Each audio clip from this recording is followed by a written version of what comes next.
In today's Locked On Pelicans, I'll tell you why this was the game that should make you really question this Pelicans roster. Plus, Yves Missi looks like a defensive anchor, and at least we got cool hats.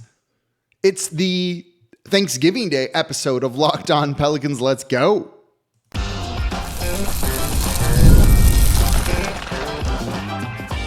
You are Locked On Pelicans, your daily New Orleans Pelicans podcast.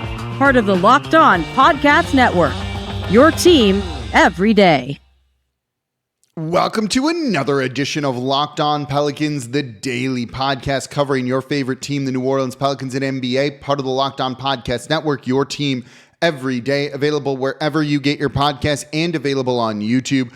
I'm your host, Pelicans Insider, credential member of the media, Jake Madison, at NOLA Jake on Twitter. Here with y'all, day after the Pelicans lose to the Toronto Raptors in frankly embarrassing fashion, 119-93. That is the first road win for the Toronto Raptors. They were 0-10 on the road going into this one, in New Orleans was like, here, have an easy game. We'll break down what the heck happened in this game against the Toronto Raptors, because there were a couple of things, and these go deeper than just missing some talent and missing players due to injury, and we'll break those down. Yves Missi, though, did look really good in this game. I want to focus on that because how can you build a defense around him? And then, look, y'all, I love the City Edition color scheme. We're going to talk about it because we got to fill some time in the third segment of today's show.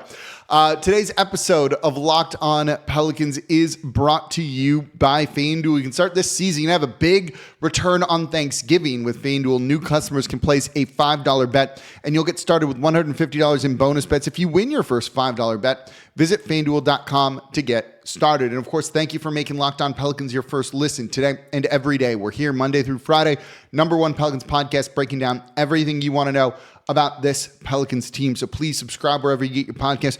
Join the Locked On Pelicans, the newsletter. We have a newsletter that goes out Monday through Friday. There's going to be an episode every day this week. There's going to be an episode on the show here every day this week, and an episode issue of the newsletter every day this week. So let's get into the 119-93 loss to the Toronto Raptors, because WTF, what the heck happened against Toronto? Look, you got DeJounte Murray back in this game, and literally in yesterday's episode, we were talking about why a point guard is really important for this team. You get him back. He struggles mightily in this game. 14 points on 17 shot attempts. He was 5 of 17 from the field here. 4 rebounds, just 2 assists, 3 steals. But overall, you just saw deeper struggles here than missing guys. DeJounte Murray started. CJ McCollum started. Yves Missi started. That's, let's call it 2.5 starters for this Pelicans team. And you still got run out on your home court. This was embarrassing. This was embarrassing. There's no other way to put it. DeJounte Murray after the game said this was, quote, disgusting, and he's not incorrect. Javonte Green, Brandon Boston Jr. were the other guys that started here. So you're still limited by injuries, certainly. But this is the type of game that makes you go, did they build this team wrong? And here's why I say that. It's one thing to be like, yeah, you're missing talent. You're missing Brandon Ingram. You're missing Zion Williamson. You're missing Trey Murphy. You're missing Herb Jones. All those guys would make a difference. If you play like you did, and if you shoot like you did, you weren't going to win this game. The Pelicans shot under 40% from the field in this game, 38.7%. They were 11 for 35 from 3, 31.4%. By contrast, the Toronto Raptors shot 21 of 52. 40.4%. The Raptors made 10 more threes than New Orleans. That's 30 points. Think about that one for a second here. In a 119-93 loss, that's 26 points. This team isn't a good three-point shooting team. They don't have the people to necessarily be a good three-point shooting team. Look, Jordan Hawkins won't always go 2 for 6. DeJounte Murray won't always go 2 for 6. CJ won't go 4 for 11. But would Javonte Green go 1 for 4 like he was in this game? Yeah, that checks out. Jeremiah Robinson Earl took 6 threes, 2 for 6. Is that who you want taking a ton of threes? No, he's pressed into this because of the injuries. But these guys, even if they were playing regular minutes with the starters or with other guys, with Zion, with Ingram, would need to shoot threes, and they're not three-point shooters. These are all like kind of mid-range guys. And look, the mid-range was terrible for New Orleans in this game. It didn't work. They took a ton of shots in the paint, but not in the restricted area. And they frankly sucked from that spot because those aren't good shots. The shot profile for this team is completely broken. In Brandon Ingram playing, Zion Williamson playing, Trey Murphy would help. Herb Jones, none of those guys are truly fixing it by themselves. This looks to be like a deeper roster construction issue here than what we were maybe anticipating. Their goal is to shoot 43s per game. That's never going to happen, right? You don't have Zion or Ingram playing, or the guys who are taking the majority of your possessions and they don't shoot threes. And you couldn't take 40 in this game. Now, don't put this all on the head coach and Willie Green. Now, there's issues there certainly, but we don't need to make some up. You know, they run plays for Jordan Hawkins, but because you have so few offensive threats right now, it's easy to defend. Like, they were running a lot of plays for Hawkins. The problem is you don't really get to see that because they don't even get a shot off, and those plays don't come to fruition. They're running the actions, but nothing results of it because other guys aren't threats. Yves Missi is not a threat to score on the inside like, say, Jonas Valanciunas does. And look, I think Missi's great. We'll talk about him in the next segment here. But Javonte Green isn't the kind of threat that teams are scared of. Same for Brandon Boston Jr., who's 2 of 4. He couldn't get a shot off here. There aren't offensive threats out there, and it makes guys like Jordan Hawkins super easy to defend when he's out there. Simple as that. This is a deeper roster construction issue here, and this is the type of thing that, you know, look, even if they had everybody, how far can this team go with the rest of the supporting cast being this?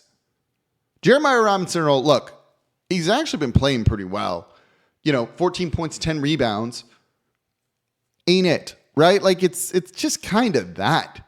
Daniel Tice certainly ain't it. Elfrid Payton's a good story, and he played pretty well in this one. Of the Pelicans, I had like the least issues with him in this game. But Javonte Green, a nice piece, but there's a reason he was signed on a minimum deal. Brandon Boston Jr. was a two-way that was cut by another team, and while he should be on an NBA roster and has a role, it's not as a starter. So yeah, having your top-end talent would help, but is there enough support to, say, make this team a contender or make some noise in the playoffs? And I think that's fair to question right now. This is a game where you could have shot 53s per game, and they ran into so many issues offensively where they were just forced to chuck a ball. In the first half alone, they had 4 or 5 basically shot clock violations because they couldn't even get a freaking shot off. Now, it's not all on the coach. So a lot of it's on the coach, but not all of it is. They were running sets. There's a limitation of what you can do with players, but asking these guys to be three-point shooters when they're not isn't a way to win games. They want to play a certain way. Play fast, play in transition, shoot a ton of threes, and this roster is not built to do that, especially with some of your top guys out. Put Ingram on this roster. What was that going to change in this game? Not a whole lot. There were deep defensive issues, which we'll get into in the next segment here. But this is one that should make you feel bad about being a Pelicans fan. I mean that. And we're pretty positive on Locked On Pelicans here. I don't believe in just being like, this team sucks, right? That doesn't give you analysis. That doesn't give you any insight. And that's just it's not all that black and white.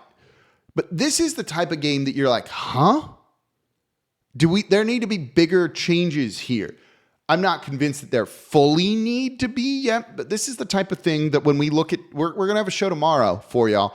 We're going to look at tanking, why they need to do that, things like that, or why they should do that, the argument for it. And there's a couple of really big reasons why. This is the type of game that's like, yeah, blow it up. If Zion's not going to ever put it together and be healthy, and look, there's nothing to say that he will right now. He could. There's nothing to say it. It's enough talent to help you win some games. But even if he was healthy all year and Ingram was healthy all year, how good are they going to end up looking at the end of the day? And I think that's a bit of an open question right now. Let me know what you think. Was this one injuries or was there something more to this one? I don't think the team quit. I don't think the team quit in this game. I do think, though, that maybe the roster isn't built like we thought it was. And that's a pretty big concern. When you look at this game, the Pelicans were even in about every statistical category other than threes. They tied them for points in the paint. They had the same amount of turnovers. Second chance points were about the same. Fast break points were a little bit skewed in favor of Toronto, but not to the degree of a 26-point loss. This was shooting, injured offense. And that was pretty disastrous here. Now, you gave up too many open threes to Toronto, and I want to talk about that and Yves Missi coming up here in the next segment. Why did those open threes happen? It's not so much that they got burned from the corners. There's a specific reason why, and I think that's kind of interesting, and it's been a trend all season for New Orleans. Let's look at that coming up here next in today's episode of Locked On Pelicans. Today's episode of Locked On Pelicans is brought to you by FanDuel. Get ready to tackle all of the NFL action on Thanksgiving with FanDuel, America's #1 sportsbook, because right now new customers can bet $5 and get $150 in bonus bets if you win. The FanDuel Sportsbook app gives you everything you need to place live bets on the NFL all in one place. So all of those games on Thanksgiving Day, if you get a hunch in the middle of a game, you realize momentum is shifting. They have live updated lines and spreads all throughout the game, and you can take advantage of those. You can also check out the latest stats, view live play-by-play, and so much more on the same page where you place your bets. Just to visit FanDuel.com to join today, and you'll get started with $150 in bonus bets if you win your first $5 bet. That's FanDuel.com. Never waste a hunch and make every moment more with FanDuel, an official sportsbook partner of the NFL. And thank you for making Locked On Pelicans your first listen today and every day. We're here Monday through Friday, even on a holiday. We'll be here on Friday as well for your Black Friday. We got a really good tanking kind of show. That's going to be an interesting discussion on that one. You really want to listen to it. I'm looking forward to tomorrow's show here. And now, go check out the Locked On Pelicans daily newsletter. Yeah, in your inbox Monday through Friday, your favorite podcast now has a newsletter. Introducing the Locked On Pelicans daily newsletter, one-stop shop for ultimate team and league coverage delivered right to your inbox. Yes, NBA coverage too. Sign up for free now at LockedOnDaily.com. That's LockedOnDaily.com, and start your day with the all-new free Locked On Pelicans newsletter. And of course, become an everydayer of Locked On Pelicans. That means you listen Monday through Friday. There's big important takeaways, even in a lot of these really sad losses. And yeah, that one was sad. Disgusting in the words of DeJounte Murray. And we kind of broke down what happened there. One of the things that also happened in this game, which has been a theme for New Orleans for a while, is giving up corner threes. And maybe we'll look at this early next week about what's going on with that when it comes to the Pelicans giving up opponent three-point shots. They've been really good about this the past 2 years, and this year it's fallen apart. And one thing you saw in this game when you look at the shot chart for both teams is Toronto lit it up. Really from the left side, partially the corner, but also just the left wing area too.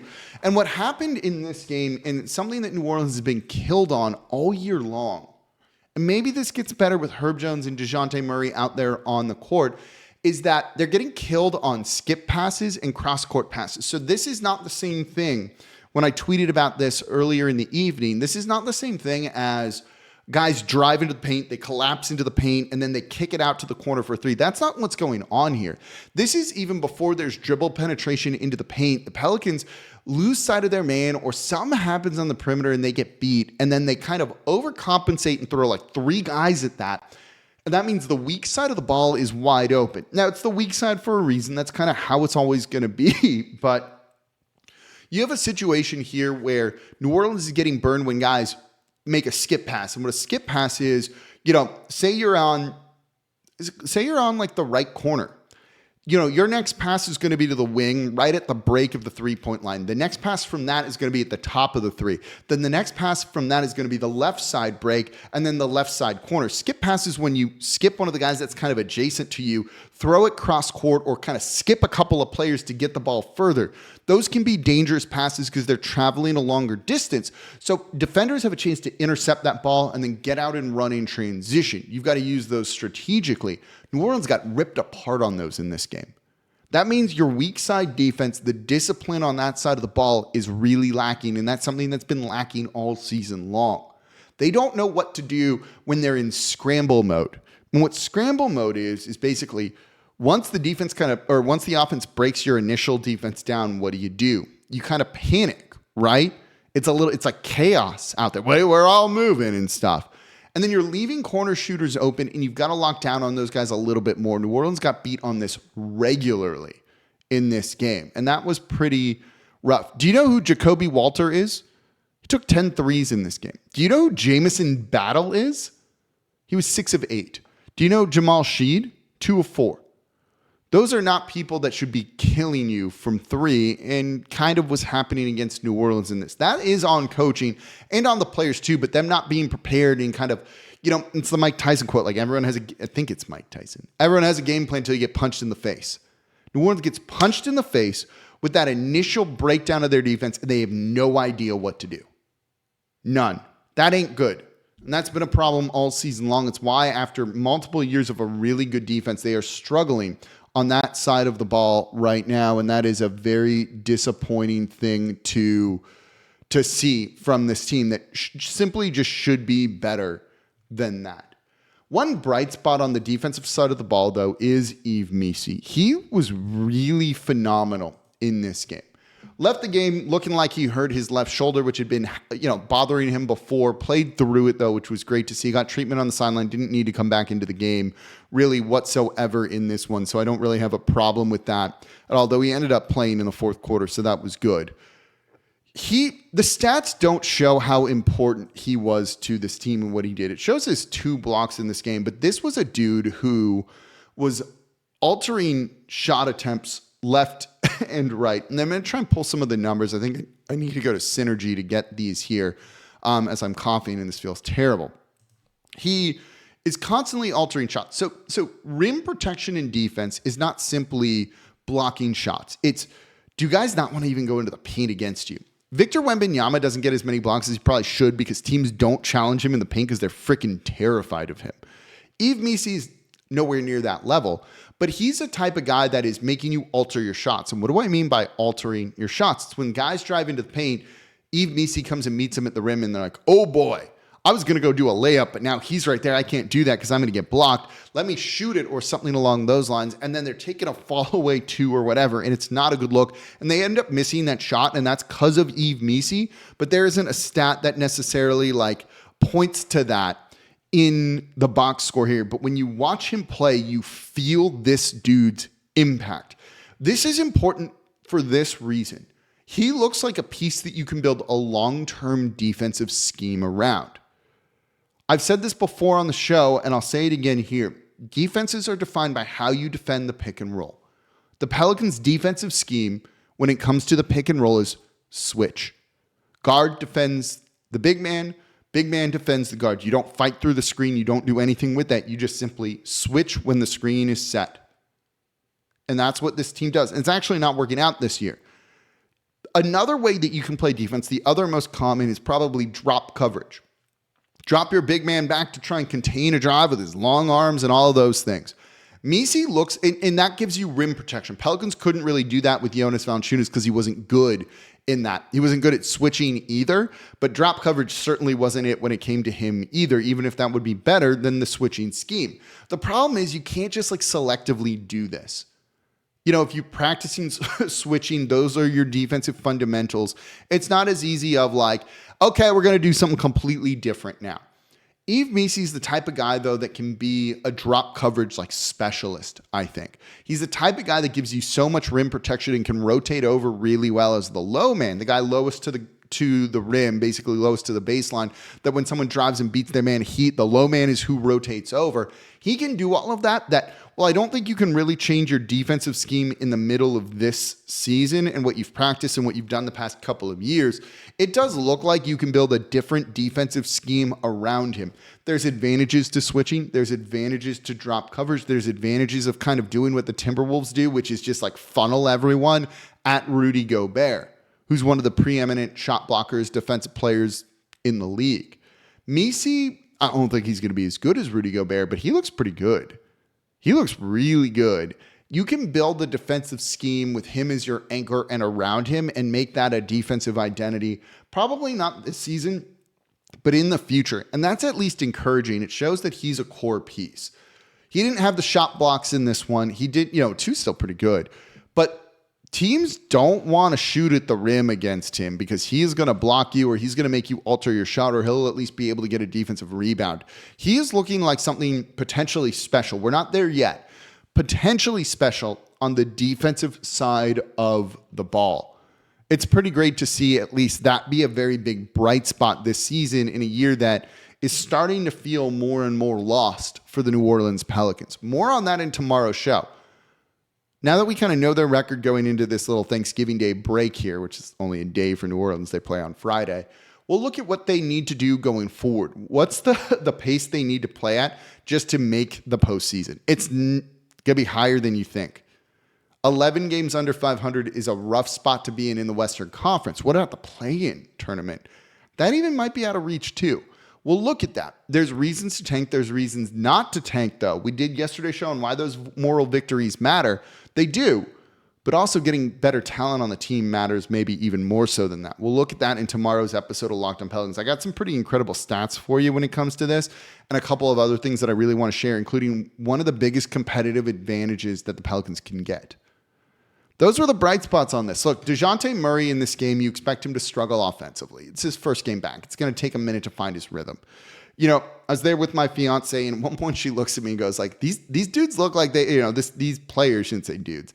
These players don't look like they've ever played together. And it's like, well, yeah, they kind of haven't.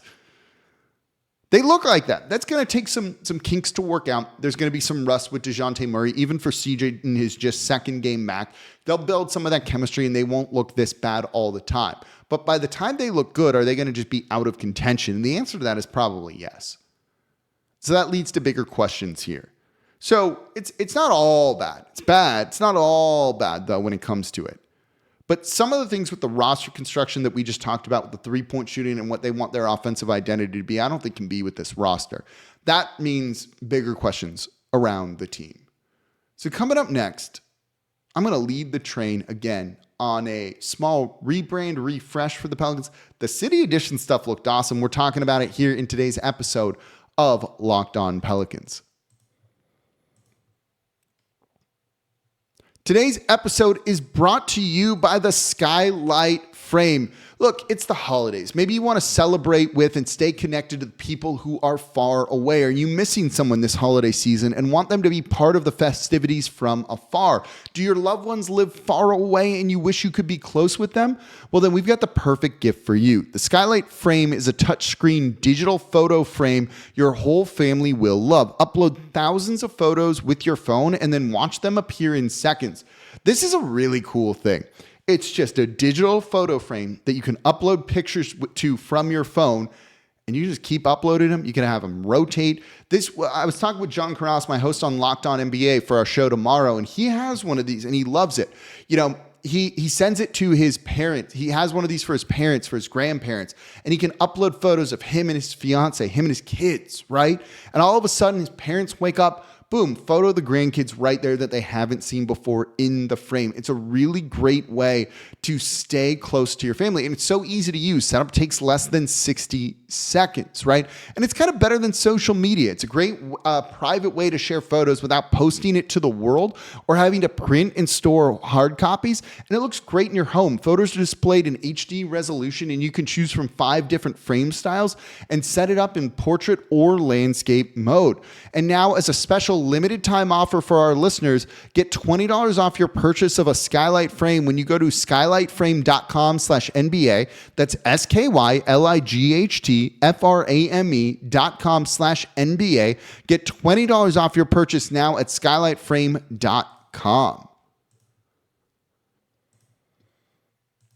And thank you for making Locked On Pelicans your first listen today and every day. We're here Monday through Friday, the #1 Pelicans podcast, coming to you for a reason here, breaking down everything you want to know about this Pelicans team, the good, the bad, looking at what it means going forward too, because that's important. This team's not moving away next year.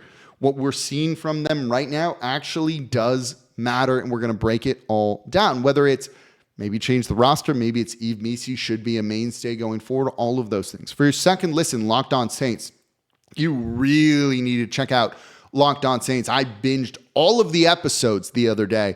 Ross Jackson did a 16-coach series, doing something only Locked On can give you. No one else can do this for you. No one. He had 16 coaches that he was looking at that could be the next head coach of the Saints. And then he had those hosts come on and break down each head coach for you, giving you insight you don't get anywhere else. You absolutely have to make Locked On Saints your second listen today and go listen to that whole thing. All right, we're going to wrap up today's show talking about the City Edition jerseys. They look good, right? I want to open the show with welcome to another edition of Locked On Skeletons. The jerseys look good. The court looks good. The hats that I just threw on the floor look really good. These should be the colors for the team going forward. Like, I'm convinced of this. Whether it's just we're kind of tired of the blue, the red, the white, which are like somewhat generic colors. The purple, the highlighter neon green, I don't even know what the color is technically called, and the gold just work. It looks different. It looks cool. The Black City Edition jerseys last year were awesome. The bones in the skeleton logo kind of hit that like voodoo style of South Louisiana. It's just fun. It's different. I absolutely love it. Like, I bought a Herb Jones City Edition jersey this year. I like that like herringbone pattern. It just looks good on there. You know, it just looks purple with the neon green. I like the NOLA on the front of the jerseys. The court looks cool. Something about it just works. Like, in my opinion, they hit a home run when it comes to the City Edition look from last year. Like, this is something that they really should build off. The merch looks good. The hats look good. The shirts look good. Basically, everything here when it comes to it looks really good, in my opinion. I would like this color scheme. It doesn't have to be these specific jerseys to be the main jerseys going forward. You know, this team has been the Pelicans for 8-9 years now, something like that. It's time for that kind of mini refresh that you see a lot of teams do. Right now, kind of the theme that a lot of these teams are doing is they kind of go back to like a 90s logo. The Pistons did that a little bit. A lot of these teams are kind of bringing back a retro logo from the early 90s that, you know, look, if you were a kid then and you grew up now, you're like, I love that because that's what you grew up with. You're going to spend money on that stuff. Pelicans don't have that. So this is a pretty cool thing to do. You're at that kind of stage where it's like, let's refresh things. You see teams refresh the logos a little bit or make tweaks and things like that to them every decade or so, a little bit under that. It's time for the Pelicans to do it. You know, it's time to kind of, especially if you're going to make some more wholesale changes on everything with the team, head coach, front office, whatever it might be, kind of flush this era down. And I'm not saying that they're going to do that. This feels like, yeah, do a rebrand. A mini rebrand. You're still the Pelicans. You're not changing that name, but you're changing the colors. You're kind of trying to create a new identity. And I think that's a really important thing. At the very least, doing that would generate a lot of excitement at a time when there isn't a lot of excitement. And look, depending on what happens here, if you don't end up with a top 4 pick, you're not going to go into next season with a ton of excitement. You need to generate that somehow if you're the team.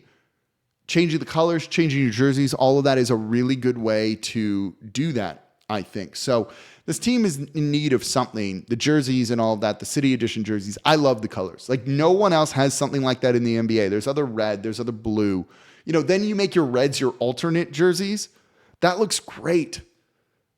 Keep the Crescent City jerseys as the red, so when they wear them, it's dramatically different from the rest of the jerseys that you're wearing. A white jersey with purple and neon green accents, and then a black or a purple jersey as your colored jersey. There, you know, they're the statement, the associate. I don't know, who cares what those are called, but that's what I think they need to do. Like, the court looked great. The court looked great.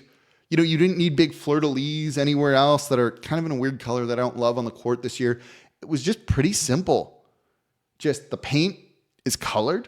You got your logo on there. The 3-point line being neon green looked pretty cool. All of it looked great to me. I really like that. Let me know what you think. Do you think they need a rebrand to those colors? Just the colors and the skeleton logo. Keep the skeleton logo would be cool too.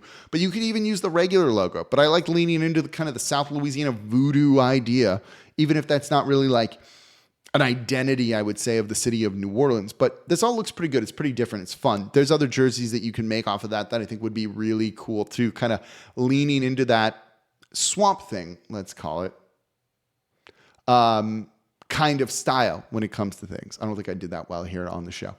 Or on YouTube. So that's going to do it for this episode of Locked On Pelicans. More on tanking tomorrow. I want to share some stats with you that I think are going to be pretty important. We will have the show on Black Friday. As always, I'm your host, Jake Madison, at NOLA Jake on Twitter. And I'll be back with y'all tomorrow. See y'all next time. This has been the Locked On Pelicans podcast, part of the Locked On Podcast Network, your team every day.